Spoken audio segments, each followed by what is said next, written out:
Growing up, you and Knate Lee were big fans of comic books, especially Marvel's X-Men graphic novels.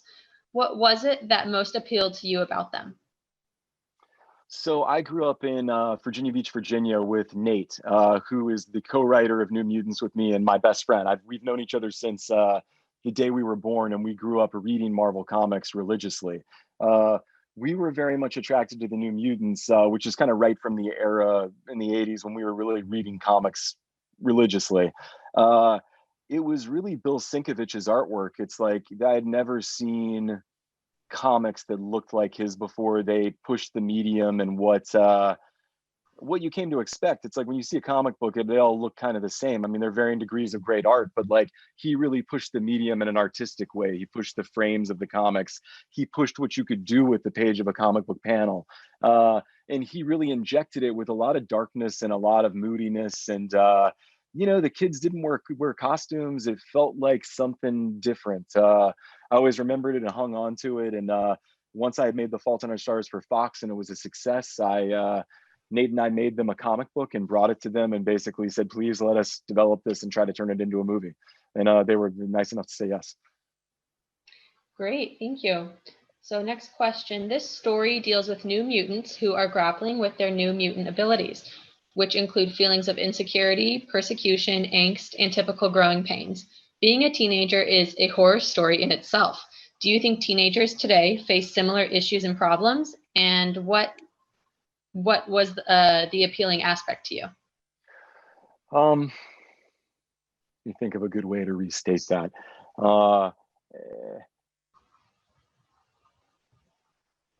So I mean, I guess let me try it this way. I've always been a fan of I guess I'd say teen films or films that were coming of age films about kids growing up since I was that age. And when I was that age, I felt as awkward and out of sorts as any other kid does. And I think that's sort of that's a universal feeling that happens no matter what era that you live in or where you live. I think you experience all these sort of universal feelings.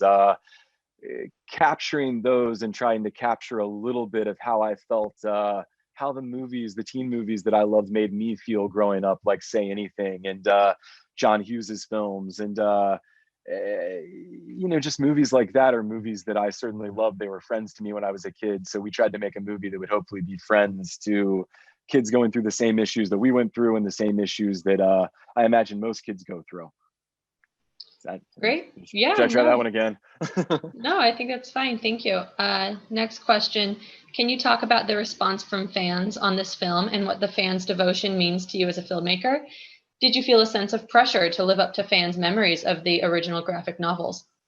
No, I mean, as far as the fans go, I'm deeply grateful. And I know the cast is, Nate is, Bill Sienkiewicz is, they've really stuck with us for several years. And instead of, whining and complaining about it, they've instead, made an incredible amount of artwork and continued to keep it alive online. They've done everything they could just to keep it in the public consciousness. So I've been really, really indebted to them and grateful to them. But as far as like, if you were going to ask me if, did I think about them a lot when I was creating the movie and making the movie with Nate, the answer would be no. We were really trying to live up to our own memories as fans. We were sort of mega Marvel fans. So we were trying to live up to our own standards, I guess, and hoped that by pleasing ourselves, we would please fans. Awesome. Okay. The New Mutants is the first horror thriller to be set in Marvel's X-Men universe and the first big studio film to come out after months and months of quarantining due to the global COVID-19 pandemic. Many people see horror films as a means of escape. What are your thoughts, and do you enjoy watching a scary movie in a dark theater? Why? That had multi-question. There's multiple parts of that question. So this is one of the very first films to open in theaters since the COVID-19 pandemic has begun. I think that's an incredible thing. I think it's important that people go back to the movies. I'm really, really excited that it's going to screen in IMAX because we really wanted the final act of this, the final battle where these characters have to battle this massive supernatural bear, be seen on the biggest screen possible. It's also, you know, in some ways the first horror superhero movie in a long time. Certainly since the current phase of Marvel films and all that. I can think back about Blade and things like that. But this one really involved teens in a way that I thought had a bit of an echo of 90s horror movies and 80s horror movies that I loved when I was young. And I certainly loved watching those. We rented them from the video store all the time when I was a kid. I wasn't able to go see them at the theater when I was young, but I was able to rent some Nightmare on Elm Street movies and things like that Nate and I would watch, and we would get really scared and have to run back to his house and watch Better Off Dead to be able to go to sleep at night. So I think we enjoyed doing all that and wanted to bring a little bit of that to it, but even more so wanted to find an interesting way to tell a story about kids again in this genre, and also meld the superhero genre in. But it wasn't a calculated move. It was sort of, that was what the comic books were. So we were very much organically trying to adapt them into the medium, and that's what this was. It was a horror movie to some degree or another, and about the horror of being young, and it fit the typical X-Men thing of trying to dramatize sort of feelings that one has when one's an outcast or an outsider in society, and I think teenagers feel like that in general. Awesome, thank you. Okay, so most big studio films, which are based on comic books and involve characters with superhuman abilities, are shot on sound stages. But the Yeah. New Mutants was filmed on location in an abandoned hospital, which was run down and in much need of repair. Was that something that was important in helping you get your actors in character? And if so, why? So unlike most superhero films, which a lot of them are shot on giant sound stages, the sets that you see are mostly just sets. They're way bigger than, I mean, I say would be in real life, but who knows what the Avengers headquarters would look like. But you know what I mean? It's like we went and shot in a real place, which made it a very interesting, I think, movie visually when you compare it to other superhero movies. It gave it its own aesthetic and its own character.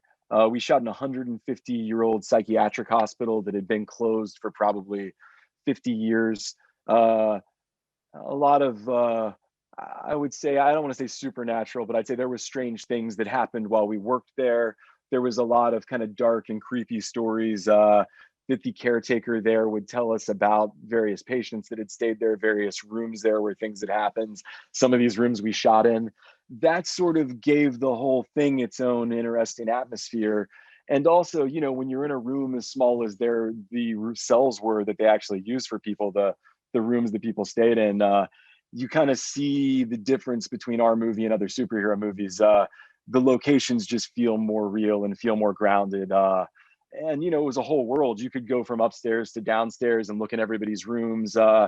It was all of one piece, as much as possible it was. And it was a whole world that we could kind of go shoot in and explore. So it helped get us in the mood. It helped get the actors in character and in the mood, because you really felt like you were there. You could go walk around the grounds. Awesome. And last question. We understand you were involved with the soundtrack as well. Can you tell us about that? Well, it's funny.